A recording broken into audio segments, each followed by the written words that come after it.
For those of you who are new to this program, I'm Chris Kanellis, and I'm here this fall to offer a series of classes on financial planning to help out with the overall university commitment to student financial literacy. And I have two guests this evening.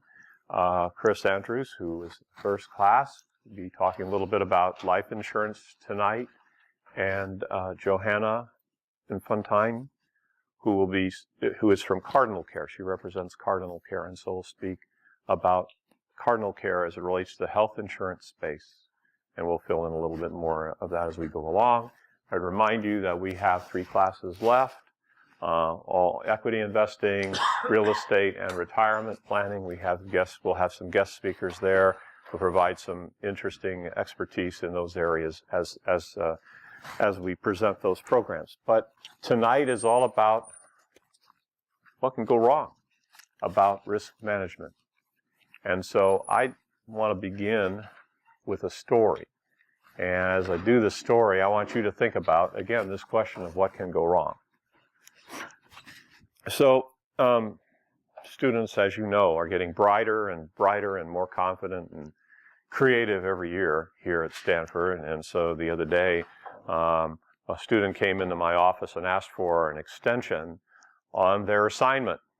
And here was the student's story. Well, my father just died, and Mom is disabled from her car accident. Yet it happened when she was fleeing from our house, which was burning down at the time. Darn near ran over the mailman. He'll be okay in a couple of years. Don't worry about the fire. With both of them out of work at the time, we were close to losing our house anyway. Mom's run up a lot of bills with the doctors and the hospitalization, and they told me to expect that she may have to have lifelong convalescent care. Too bad we lost all our savings, huh? Yep, after Dad died, Mom let his brother run our business. He screwed up real bad, and the accountants told Mom that she's personally responsible for the company's bills that exceeded the company's assets. And we were fully invested in stocks last year, just before the crash. Well, there were 3 lawyers after him. It was too bad that Dad had to die like that. I think it was from all the stress. Yeah, there were 3 lawyers that were after him, as I recall. Yep, he served on the board of trustees of his church, and someone tripped over an usher on the way out of Easter services and won a $1 million judgment, and the church had no insurance, so the directors had to pony up. Mom had several malpractice suits last year, and Dad got real mad at this one guy, called him a thief in front of a large group of people, and was sued for libel. But the heart attack came after the call from the IRS. By the way, could you give me a ride? Someone just stole my bike, and I have to see my lawyer again. My wife is very superstitious. She thinks our family is unlucky and wants a divorce. So I said, well, I'll extend you until the end of the quarter, maybe even to next quarter if you like. And he said, that's not going to be necessary. I can't afford to come here next quarter.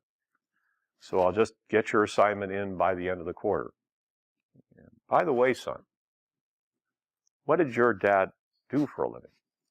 And the young lad shed a tear, said, you know what, he was a life insurance salesman. And at that point, the office shook, the ceiling lamps began to swing back and forth. We were having an earthquake.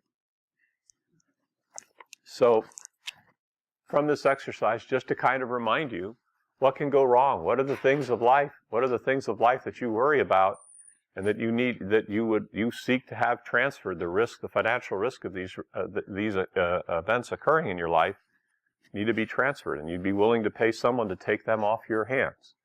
What are some of these things that we've just talked about?